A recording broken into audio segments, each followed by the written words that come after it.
A Northern Kentucky homebuilder is going to prison after pleading guilty to bank fraud. It's the same crime that put his boss behind bars. 9 on your side's Roseanne Aragon spoke to one man who worked alongside Michael Kennedy.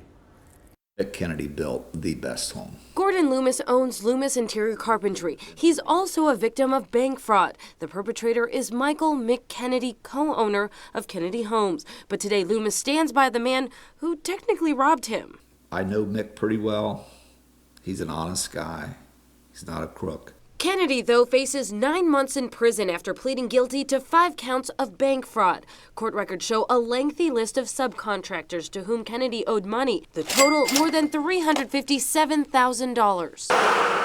Here at Lighting Effects in Florence, the owner says Kennedy owes him more than $10,000. The crime records say Kennedy knowingly lied on affidavits, saying he paid contractors when he didn't and misused money from clients and banks to pay for other projects and pay himself. There was a large job in Cincinnati that got kind of bogged down, so the cash flow wasn't coming from it to help pay other bills.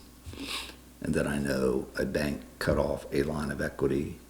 And those two things, I think, just put him in a situation where he could not pay the people that needed to get paid. In a publication Kennedy wrote, he admits to essentially robbing Peter to pay Paul. But other contractors say they're now suffering and demand justice. Not to mention Bill Urbanbeck, Kennedy's former boss, was accused and convicted of bank fraud years earlier in a dramatic case landing Urbanbeck decades in prison for intentionally cheating people out of millions of dollars.